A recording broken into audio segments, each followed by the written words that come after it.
أعوذ بالله السميع العليم من الشيطان الرجيم بسم الله الرحمن الرحيم. Le mémorial des saints du Cheikh Fariduddin Attar radiyallahu anhu. Histoire de Malik Dinar radiyallahu anhu. Ce prince des hommes d'élite, cet esprit subtil dans le domaine de la science, ce voyageur sur les routes de la vérité, lui qui semblait avoir des ailes dans la région de l'amour, ce Malik Dinar radiyallahu anhu. Son père était esclave d'un maître. Pour lui, quoique fils d'un esclave, il était homme libre dans les deux mondes. Dinar était le surnom de son père. Suivant un autre récit, voici ce qui était arrivé. Un jour, Malik Dinar radiyallahu anhu, étant entré dans une embarcation, on poussa au large. Une fois en plein fleuve, le patron du bateau demanda à Malik Dinar radiyallahu anhu de l'argent pour payer son passage. Comme il répondait qu'il n'en avait pas, le patron le battit si fort qu'il resta sans connaissance. Une fois revenu à lui, on lui demanda encore de l'argent. Sur sa réponse qu'il n'en avait pas, on recommença à le battre et on le frappa ainsi rudement jusqu'à 3 fois. Puis on lui dit : « Si tu ne nous donnes pas l'argent, nous te jetterons à l'eau. » À ce moment, sur l'ordre du Très-Haut, de nombreux poissons levèrent la tête, tenant chacun dans leur gueule une pièce de monnaie serrée entre leurs dents. Malik, radiyallahu anhu, allongeant la main, prit dans la gueule de l'un d'eux une pièce qu'il donna au patron. À cette vue, les mariniers, frappés de stupeur, baisèrent tous les mains et les pieds de Malik, radiyallahu anhu, auxquels ils demandèrent pardon. Quant à lui, sortant du bateau, il s'en alla en courant sur la surface du fleuve, comme s'il eût cheminé sur la terre ferme, et disparut. Voilà pourquoi on le surnomma Malik Dinar.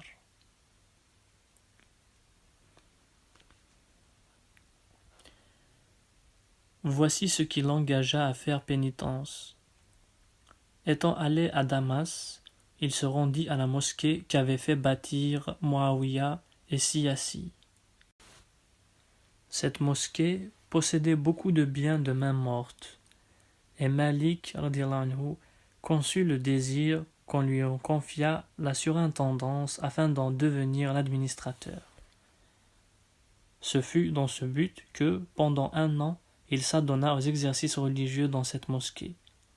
Un jour, il se dit : « Voilà pourtant 1 année que je me livre ici à des dévotions mensongères et hypocrites. »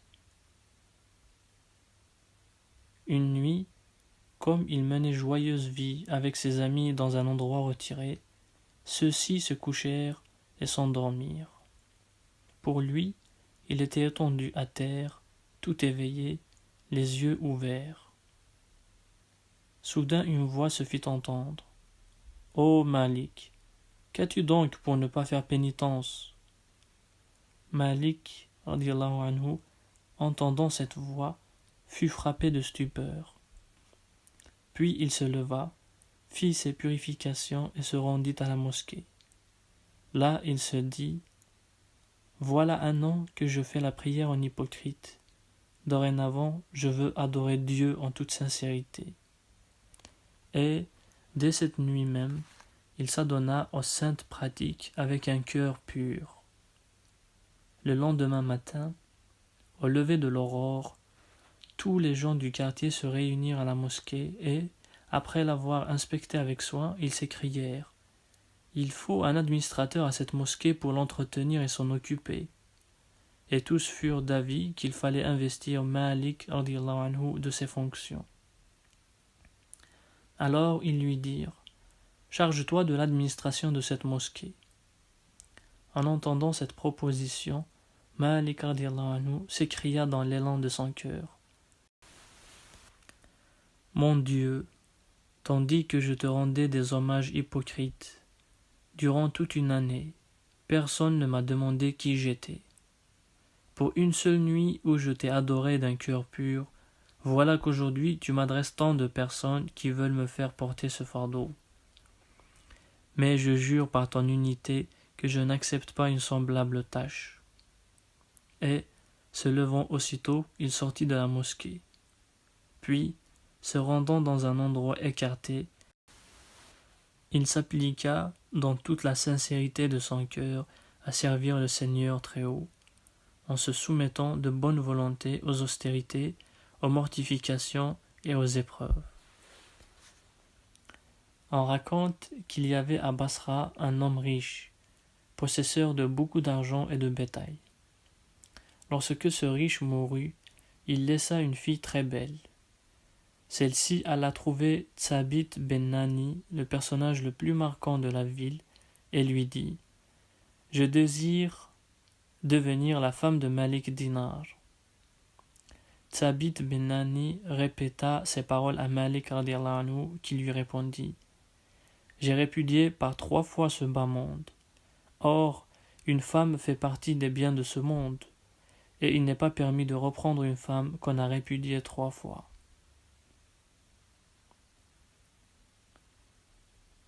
On raconte qu'un jour, où Malik radiallahu anhu, couché à l'ombre d'un mur, s'était endormi, un serpent, tenant serré dans sa gueule un narcisse, s'occupait à l'éventer. Pendant bien des années, Malik Dinar radiallahu anhu avait désiré aller à la guerre sainte, et il disait à ce propos « Lorsque j'y allai enfin, le jour même de la bataille, je fus pris d'un si violent accès de fièvre que je ne pus y assister. Je restai couché et je me disais, si j'étais compté pour quelque chose à la cour du Seigneur Très-Haut, je ne serais pas aujourd'hui gisant en proie à la fièvre. » M'étant endormi au milieu de ces pensées, j'entendis qu'on me disait en songe, « Ô Malik, si tu étais entré aujourd'hui dans la mêlée, on t'aurait renversé et fait prisonnier. Une fois prisonnier, on t'aurait fait manger de la viande de porc et on t'aurait rendu infidèle. Cette fièvre a donc été pour toi un grand bienfait de la part du Seigneur Très-Haut. » Je me réveillai après ce songe et je rendis au Seigneur beaucoup d'actions de grâce. On rapporte qu'un infidèle, disputant avec Malik radiallahu anhu, lui disait « Ma religion est supérieure à la tienne. » « Viens donc, lui répondit Malik radiallahu anhu, mettons tous deux nos mains dans le feu. Celui de nous dont la religion sera la vraie, ses mains ne brûleront pas. » Cet infidèle ayant attaché sa main à celle de Malik radiallahu anhu, tous deux les appliquèrent sur le feu, qui se retira, de sorte que la main de l'un et de l'autre resta intacte de toute brûlure. Malik radiallahu anhu devint tout soucieux, craignant que les simples n'en tirassent la conclusion que la religion de l'un et de l'autre était également bonne. Plein de cette inquiétude, racontait Malik radiallahu anhu, je me retirai chez moi, où je pleurais beaucoup, adressant à Dieu d'ardentes prières. « Mon Dieu, m'écriai-je, tu m'as mis de pair avec un adorateur du feu. » Comme je parlais ainsi, j'entendis une voix qui me disait « Ô Malik, ta main a protégé la main de cet infidèle. S'il lui était seul à mettre la sienne dans le feu, tu aurais vu ce qui lui serait arrivé. » Pendant un certain temps, continuait Malik radiallahu anhu, je restai très gravement malade. Lorsque je me sentis mieux, je me rendis au bazar. Tout à coup, je vis le bègue de la ville qui le traversait, précédé de ses huissiers, lesquels criaient « Arrière !» et frappaient la foule. À cause de mon état très maladif, je ne pus m'éloigner à temps, et un homme, s'approchant de moi, me frappa d'un fouet. De ma langue s'échappa cette imprécation, que le Seigneur Très-Haut te coupe la main. Le jour suivant, je vis le même homme, la main coupée, étendu dans le bazar. À ce spectacle, j'eus un remords et me promis bien de ne plus maudire personne. Un jeune homme, de manière fort brutale, était voisin de Malik radiallahu anhu, qui était toujours dans les transes à cause de sa méchanceté, mais attendait patiemment qu'un autre que lui s'en plaignît. Un jour, une troupe de gens vinrent lui faire leur doléance à ce sujet. Malik radiallahu anhu alla trouver ce jeune homme pour lui faire des remontrances.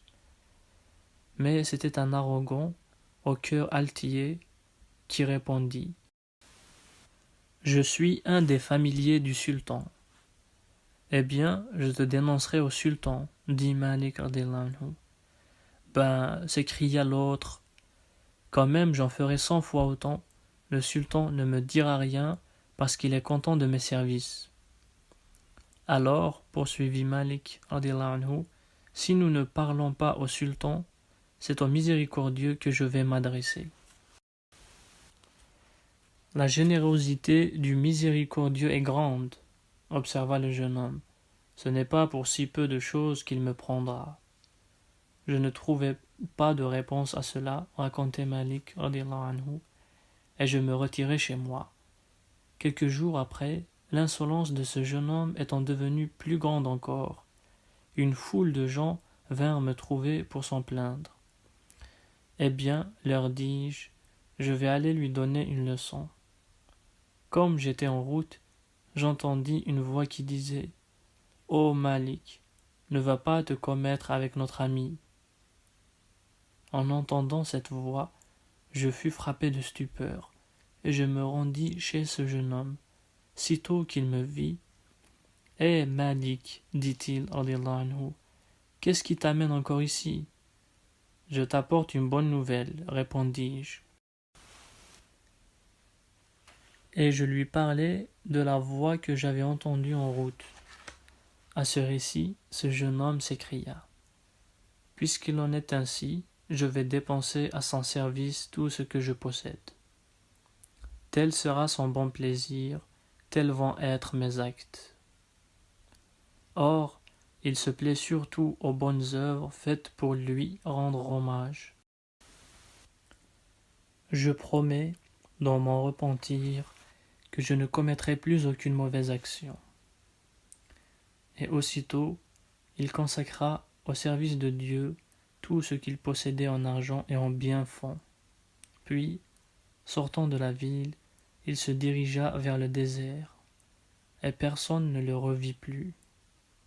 Bien longtemps après, racontait toujours Malik radiallahu anhu, je vis dans la Kaaba ce jeune homme, qui était devenu mince comme un cure-dent. « Où en es-tu » lui dis-je.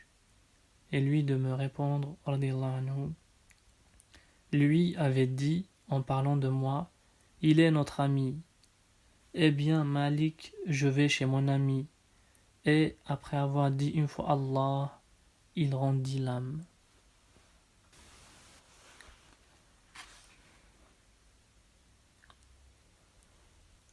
On raconte que Malik Dinar radiallahu anhu prit une maison en location.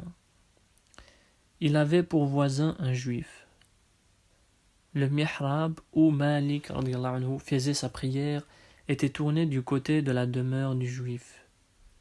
Celui-ci ne manquait pas, chaque jour, quand il satisfaisait ses besoins naturels, de venir verser ses ordures contre le mihrab où Malik radiallahu anhu faisait sa prière.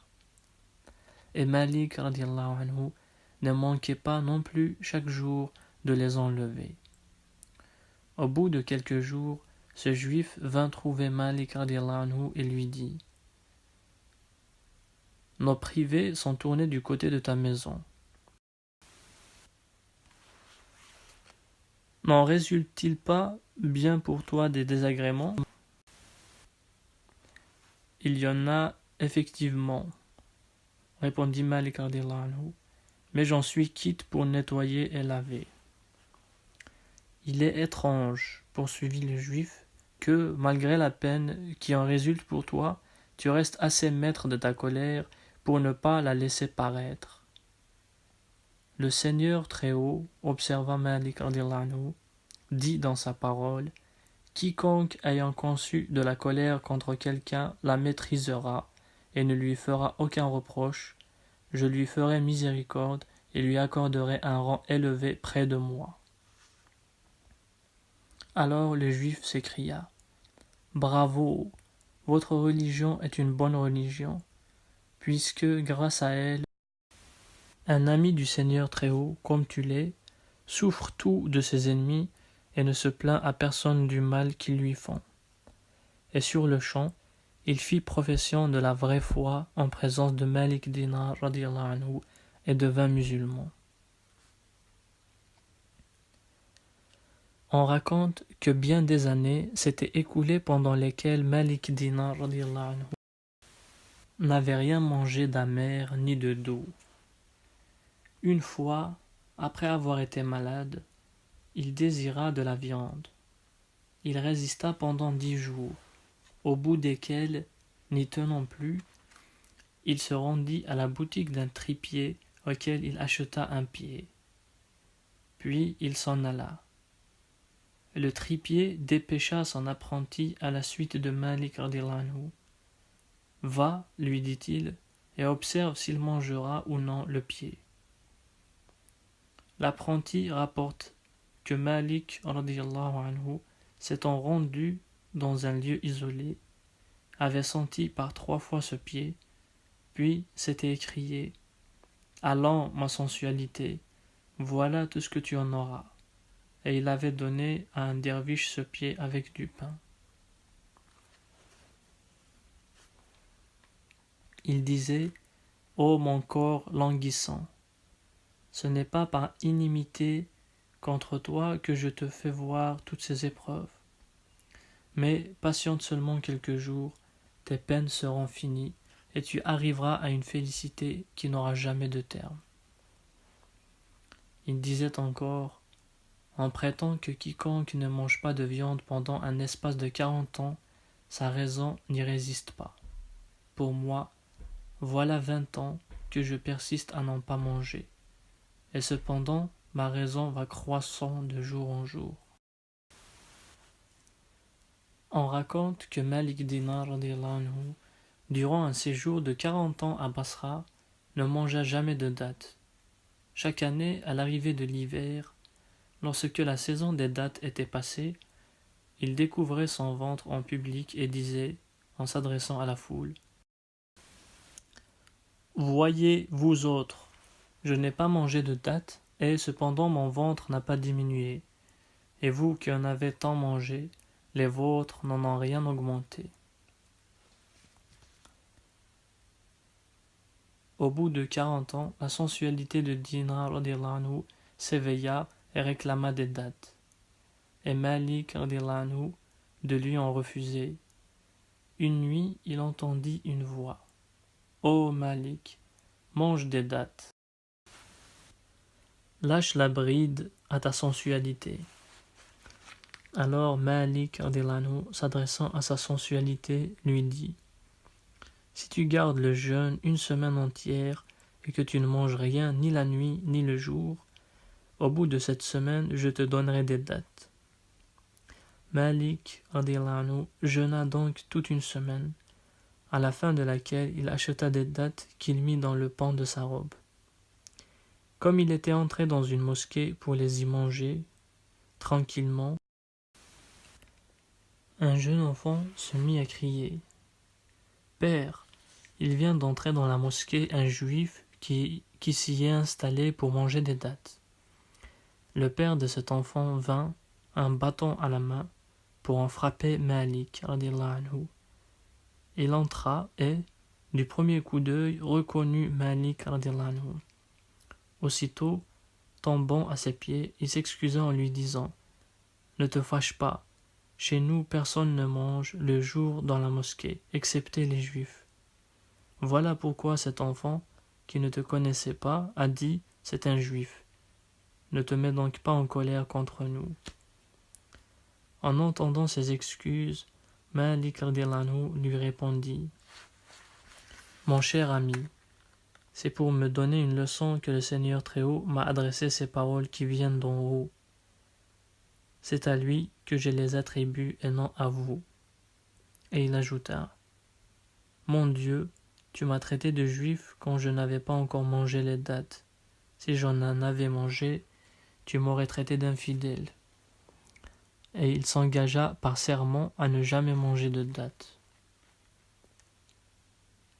On raconte qu'un jour, un incendie s'étant déclaré à Basra, Malik radiyallahu anhu, prenant son bâton et ses chaussures, monta sur un tertre où il demeura, se félicitant d'avoir échappé au danger, tandis qu'une partie des habitants était à la proie des flammes, d'autres prenaient la fuite et d'autres s'occupaient à sauver leur argent.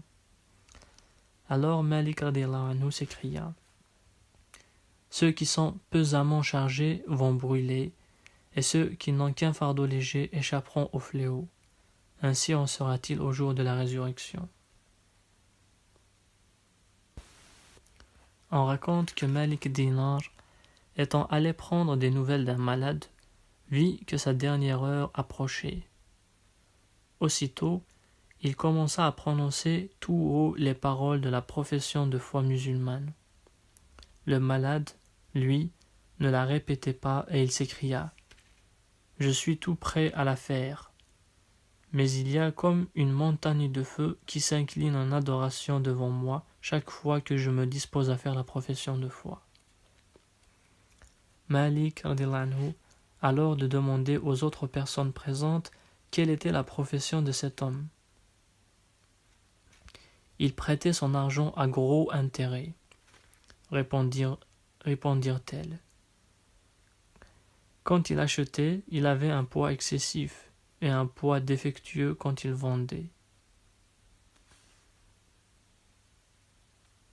On raconte que, chaque fois qu'on prononçait devant lui ces paroles, « Iyyaka na'budu wa iyyaka nasta'inu » il pleurait amèrement et disait, « Le sens de « Iyyaka na'budu » est « Ô mon Dieu, nous te servons et nous te rendons hommage, ce qui ne nous empêche pas de servir nos passions. » Par ces paroles, « Iyyaka nasta'inu » nous disons, « Mon Dieu, nous te demandons aide et protection, ce qui ne nous empêche pas d'aller à la porte des créatures et de leur demander aide et protection. »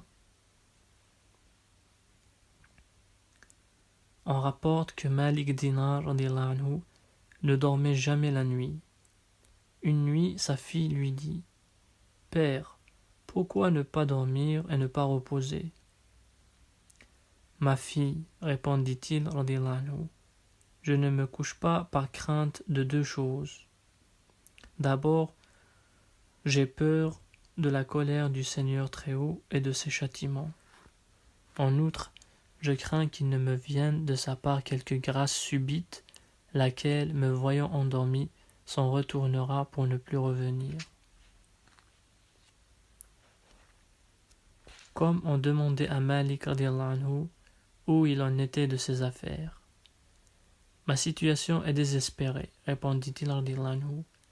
Je me nourris des dons du Seigneur Très-Haut et je suis le serviteur de Shaitan. » Il disait encore radiyallahu anhu, si l'on me demande quelle est la plus méchante des créatures, je serai bien obligé de répondre que c'est moi. Abdullah Mubarak radiyallahu anhu, lorsqu'il entendit ces paroles, s'écriait, le rang qu'occupe Malik vient précisément de ce qu'il se juge inférieur au monde entier. Malik radiyallahu anhu disait encore, gardez-vous de ce vieux monde perfide. Il égare même les cœurs de ceux qui sont éclairés et les soumet à son joug. Quiconque préfère la compagnie de la créature aux communications intimes avec le Dieu Très-Haut dans le silence de la solitude, ne vous attendez pas de sa part à rien de bien, car il n'a ni savoir, ni discernement, ni la moindre parcelle de vertu. Son cœur est plein de ténèbres, sa vie sera courte, et toutes ses peines ne tarderont pas à être perdues. À la cour du Seigneur Très-Haut, Le plus beau de tous les actes, c'est la pratique de la sincérité.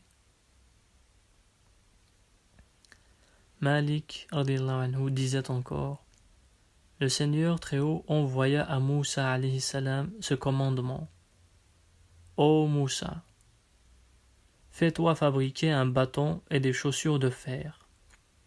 Marche avec dans le monde jusqu'à ce que le tout soit usé et considère les manifestations de ma toute-puissance et de ma sagesse. C'est-à-dire, marche sans te décourager et ne te lasse pas de voir.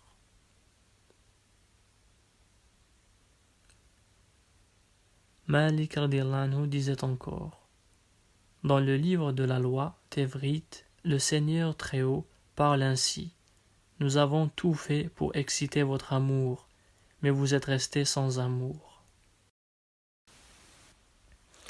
Malik radiyallahu disait aussi: j'ai lu dans beaucoup de livres que le Seigneur Très-Haut a donné aux fidèles de l'envoyé sallallahu alayhi wa sallam 2 privilèges qu'il n'a jamais accordés à Jibril alayhi salam ni à Mikaïl alayhi salam. Le premier, c'est qu'il dit dans la parole, le Coran: chaque fois que vous vous souviendrez de moi, moi, à mon tour, je me souviendrai de vous. Le second est cette promesse: chaque fois que vous m'adressez une demande en invoquant mon nom, je vous accorderai votre demande. Malik radiyallahu disait: j'ai lu dans le livre de la loi que le Seigneur Très-Haut dit: ô homme sincère, jouissez de mes bienfaits dans ce bas monde, mais jouissez-en en vous souvenant de moi, car c'est une grande jouissance en ce bas monde que de faire mention de moi, et, en faveur de cette mention de moi que vous ferez ici-bas, vous trouverez dans l'autre monde de hautes distinctions. Malik radiyallahu disait encore: j'ai lu dans beaucoup de livres que le Seigneur Très-Haut déclare: ceux d'entre les savants qui auront la passion de ce bas monde, j'ôterai de leur cœur la douceur et le charme de la prière et des oraisons intimes. Quiconque dans ce bas monde marche sans cesse avec la convoitise et les désirs, Shaitan n'a pas besoin de chercher à le posséder.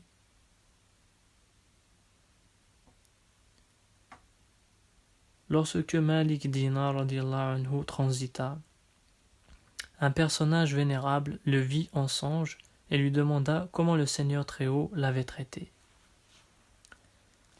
Malgré tous mes péchés, répondit-il radiyallahu anhu, j'ai été admis à contempler la face du Seigneur. Il a bien voulu me pardonner toutes mes fautes, parce que jamais je n'ai fait l'hypocrite vis-à-vis de lui, et que je l'ai toujours servi avec sincérité.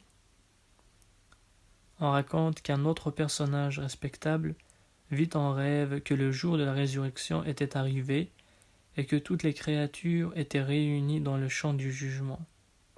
Une voix commanda: introduisez dans le paradis Malik Dinar et Muhammad Vasi. Je regardais, disait le narrateur, pour voir lequel des 2 docteurs entrerait le premier dans le paradis, et je remarquai que ce fut Malik Dinar. Je demandai pourquoi il entrait le premier, puisque dans ce bas monde, Muhammad Vasi avait été le plus parfait et le plus docte. C'est, me dit-on, parce que Muhammad Vasi avait 2 chemises, tandis que Malik Dinar n'en possédait qu'une. Muhammad Vasi est resté en arrière pour avoir à rendre compte de cette chemise qu'il avait en plus. Dieu seul sait tout.